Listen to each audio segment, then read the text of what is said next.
Did you leave a hospital job or an agency job to start your private practice? Or are you working a private practice on the side while you still have one of those kinds of jobs?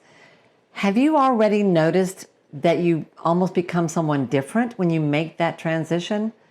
That certainly is what happened to me. And in a moment, I'll share with you how that happened, what that meant to me, and what I learned from that. Stay tuned.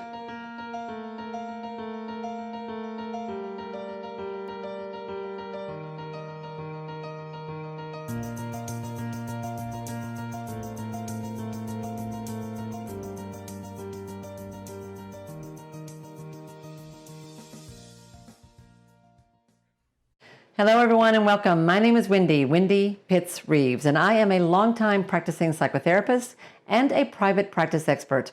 I work with healers and healthcare practitioners across the country who want to design an ideal practice that works as well for them as it does for their clients. I am on a mission, folks, to help healers heal their relationship with money because I know how conflicted we are about that. I've been there myself. And my goal is to help everyone else learn to make peace with that as well, so that you can do good things in the world. Yeah? So if you like this video, please remember to give it a thumbs up down below, share it with a friend or a colleague, and subscribe to the channel because that helps me get this information out to more people. And if you missed it, make sure you check out last week's video where I talked about how to make the transition from the mindset of an employee to the mindset of a CEO. That was really cool. And you will find a link to that right here or in the description down below. So what I want to talk with you about today is how we evolve as human beings and as business owners, because those two things kind of go together. When I first started my private practice, I was the director of family therapy at a fairly large residential treatment center.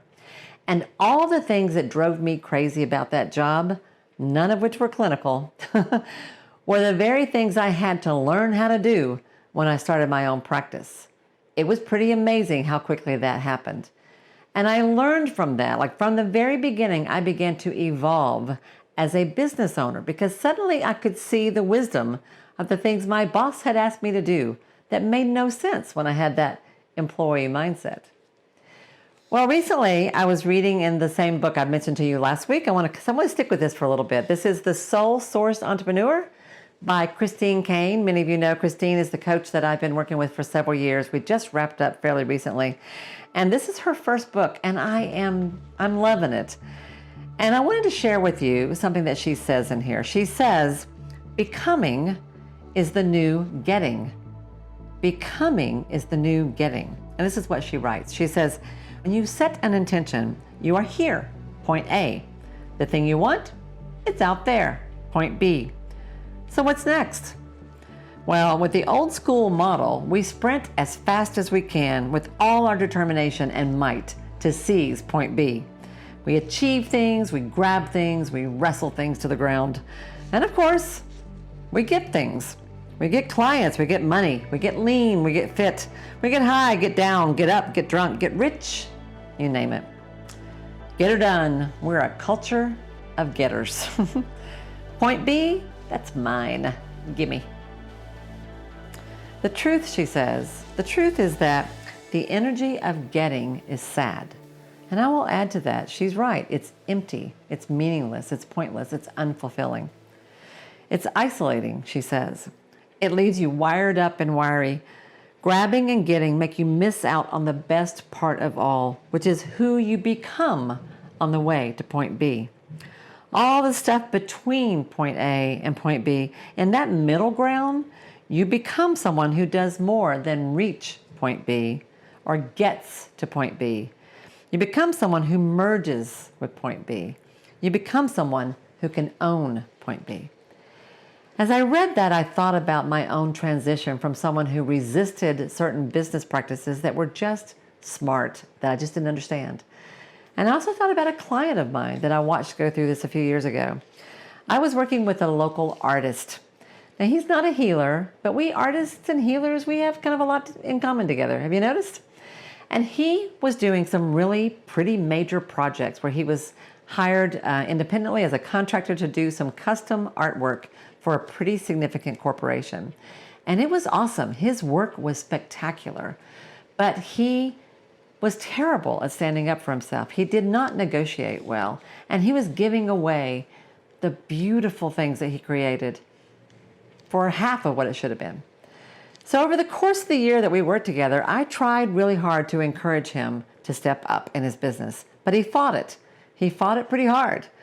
And then about halfway through the year, something clicked, which is also why I like to work with somebody for so much longer.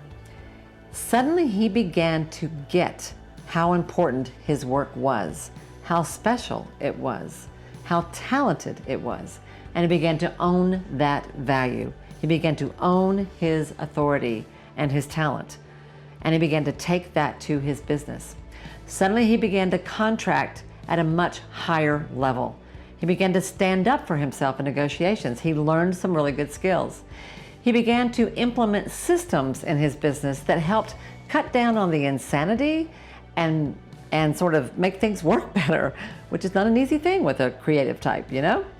He also began to hire members for his team that were a perfect complement to his strengths, who could handle the things that weren't his best efforts. All in all of that together meant he grew his business from a mid six-figure range to a high six-figure range. And about a year after we worked together, I got an email or text from him on New Year's Day where he said, "Hey, Wendy, I just want to let you know, I thought you'd like to hear. It's been a really, really good year. We billed over $1.2 million in business this year, and I think I'm going to be able to sell the company." That's what happens when you begin to own your value without apology, when you learn how to become as a business owner. That's the evolution we go through from point A to point B. It's not about getting anywhere. It's about who you become along the way. So here's my question for you. Where are you expanding? Where are you becoming? Who are you today that's different from who you were when you began this journey? I'd love to hear about that. Share that with us in the comments below, and let's talk about that. And with that, guys, have a great week. Have a great week, and I will see you next time. Bye now.